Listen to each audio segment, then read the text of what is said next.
को once more मत को, वन मोर। वंस मोर को तो यही गीत पर सुनना पड़ जाएगा। वो तो मैं आप सब लोगों को दिखाने के लिए गई थी ताकि आप सब लोग समझें कि मैं वाकई में, संचालक मेरी बात नहीं मान रहे हैं, मैं संचालक की बात मान रही हूँ। तो मेरी बात तो नहीं मान रहा हूँ, आप देख लो तब से। एक एक कवि को बुलाने से पहले मैं इनसे पूछता था किसको बुलाऊंगा। देखो सच्चाई तो यही है कि तुम मुझसे पूछ रहे थे, लेकिन देश को दिखाया भी तो कुछ और जाता है। तो वो देश को जो दिखना चाहिए वो ऐसा सामने से प्रकट होना चाहिए। यही दिख रहा है सारे को। चलो मैं सीधे सीधे एक मुक्तक के साथ, बिल्कुल 2 मिनट का गीत है, सबसे फास्ट धुन है, तो समय कम है, मैं अभी पहुंचा। 2 मुक्तक। सबसे पहले मोहब्बत, इश्क, जुनून और इबादत, ये 4 यात्राएं होती हैं। तो वो चारों यात्राएं अगर मोहब्बत शुरू होकर इश्क तक न पहुंचे, इश्क सारी जुनून की हदें न पार करे, और वो जुनून फिर इबादत तक न पहुंचे, तो वो मोहब्बत या प्रेम अधूरा रहता है। मैं मोहब्बत से शुरू करके इबादत तक पहुंचने की कोशिश करती हूँ।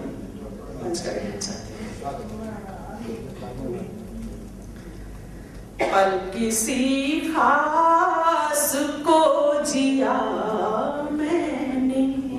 अब मैं सीधे सीधे प्रेम का मुक्तक, और बहुत मेरे मन से निकले हुए, गहराई से निकले हुए मुक्तक हैं, आप तक पहुंचेंगे। सुनिएगा। होली प्रेम का, मिलन का त्योहार है। पल किसी खास को जिया मैंने, जैसे अरदास को जिया मैंने। मैं अधूरी थी, हो गई पूरी। मैं अधूरी थी, हो गई पूरी। सिर्फ एहसास को जिया मैंने। और इस मुक्तक पर बहुत अच्छी तालियां बजनी चाहिए थी, मन से कुछ कविता भी हो। एक और मुक्तक। चांद आंखों में टांक लेती हूँ, चांद आंखों में टांक लेती हूँ, रूह तक खुद को आंक लेती हूँ। जब भी चाहूं मैं देखना रब को, जब भी चाहूं मैं देखना रब को, उसकी आंखों में झांक।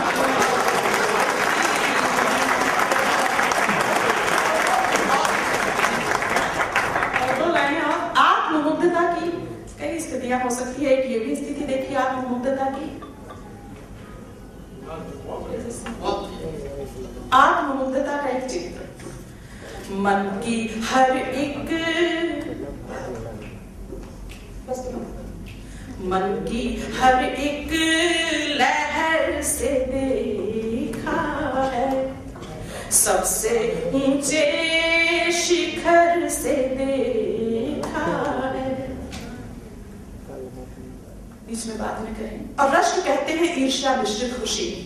मन की हर एक लहर से देखा है, सबसे ऊंचे शिखर से देखा है।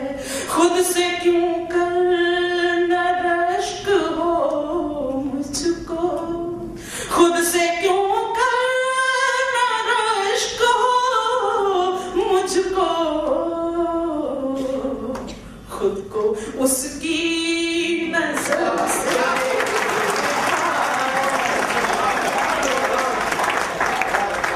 सीधे सीधे गीत पहुंचाती हूँ। बूंद आसमान से अपनी यात्रा शुरू करती है, समुद्र में गिरती है, खारी हो जाती है, नदी से मिलती है, मीठी हो जाती है, और जब सीपी में समाती है तो मोती बन जाती है। प्रेम की भी वही स्थिति है। व्यक्ति व्यक्ति तक जाते जाते इसके रंग बदल जाते हैं, अंदाज बदल जाते हैं। तो गीत की बात यहाँ से शुरू होती है कि जब बादल अपनी पहली पहली फुहार धरती की ओर भेजते हैं तो पूरी की पूरी धरती प्रेम में सराबोर हो उठती है। धरती के साथ साथ तितली, भौरा, समंदर के किनारे की रेत और खुद मैं। लेकिन एक बात याद रखिएगा कि जो जिस स्तर का है उसका प्रेम उसी स्तर का है। तो सबसे पहली जो फुहार है, जो प्रेम की पाती है, वो बादल और धरती के बीच में लिखी जा रही है। पहला दृश्य, छुवन एक गहरे तक सांधी, बिजुरिया भीतर तक कांधी, उदासी दूर पड़ी आंधी, अमावस पूनम रचती है, और जेठ की भरी दोपहरी सावन लगती है, सांझ मधुशाला सी पिलाती आलासी, छुवन एक गहरे तक सांधी, बिजुरिया भीतर तक कांधी, उदासी दूर पड़ी आंधी, अमावस पूनम रचती है, और जेठ की भरी दोपहरी सावन लगती है, सांझ मधुशाला सी पिलाती आलासी। और बड़ी से बड़ी आंधियां बड़े से बड़े पेड़ों को गिरा देती हैं, लेकिन एक छोटी सी तितली का कुछ नहीं बिगाड़ पाती। तो वो प्रेम में डूबी हुई तितली, शूलों और फूलों पे बराबर स्नेह रखने वाली तितली उन आंधियों को क्या जवाब देती, सुनिएगा। देख देख कर मेरा तन रंगीला, मन रंगीला, देख देख कर मेरा तन रंगीला, मन रंगीला, अंधड़ तू मन का मैला क्यों होता नीला पीला, मैं मौसम की रानी, मैं तितली मन मानी, मैं मौसम की रानी, मैं तितली मन मानी, उमंगे मुझ में फलती हैं, सभी दिशाएं अपने घर का आंगन लगती हैं, फूल को भी छूऊं, शूल को भी छूऊं। और अक्सर कर मैंने यह हमेशा भौरे को गालियां ही खाते सुना है कि भौरा है, कहीं ठहरता ही नहीं। अब भौरा जैसा चंचल प्रकृति का जीव जब प्रेम में डूबता है तो भौरे की क्या मनोदशा होती है, क्या चाहता है भौरा, सुनिएगा।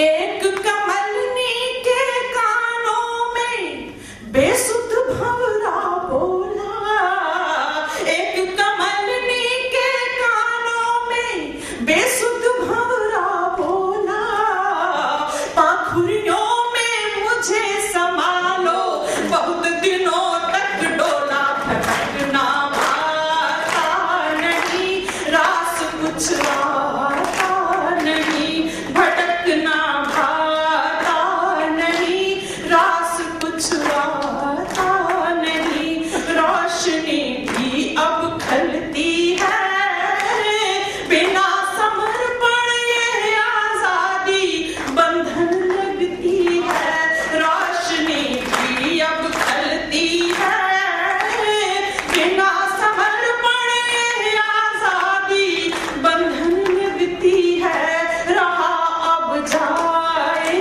नहीं, सहा अब जाए नहीं।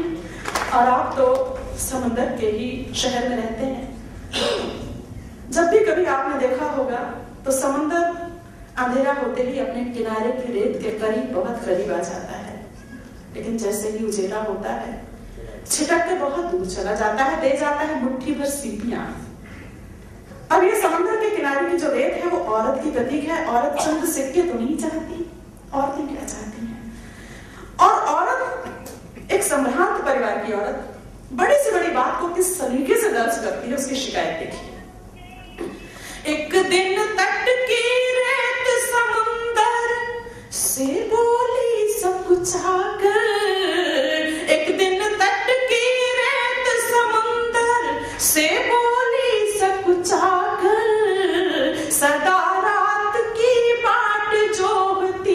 दिन दिन भर अकुला कर लाज से कैसे कहूँ चाहती तुमने बहू, लाज से कैसे कहूँ चाहती तुमने बहू, अनबुझी प्यास तरसती है बिना तुम्हारे यह दुनिया वैरागन लगती है, सीपियां ले जाओ न ऐसे बहलाओ। और सीढ़ी दर सीढ़ी चढ़ते हुए ये प्रेम जब मुझ तक पहुंचता है, उसका निखार देखिए, और वो निखार लगे कि वाकई में ये निखार जिंदगी का अल्टीमेट निखार है। तो एक एक व्यक्ति का भरपूर आशीर्वाद चाहूंगी, सुनिए। प्रीति के रंग में रंगी हुई मैं लगती सिर्फ पहेली, प्रीति के रंग में रंगी हुई मैं लगती सिर्फ पहेली, रोज चिकोटी काट काट कर पूछे एक सहेली मौन कैसे गाऊं, उसे क्या बतलाऊं, मौन कैसे गाऊं, उसे क्या बतलाऊं, देह क्यों कुंदन बनती है, क्यों सारी धरती मुझको वृंदावन लगती है, बिन बजे बांसुरिया भई मैं बावरिया। और गीत का आखिरी बंद खास तौर से आपकी नजर कर रही हूँ कि जब हम चेन्नई से लखनऊ की ओर रुखसत होंगे तो वो हमारी रुखसत किस अंदाज में होगी, हमारी रुखसत फिर आपके बीच में हाजिर होंगे। गीत का आखिरी बंद सुना के मैं अपनी जगह लूंगी, हमारी रुखसत को आप किस अंदाज में लेंगे, आपकी तालियां बताएंगे। जैसे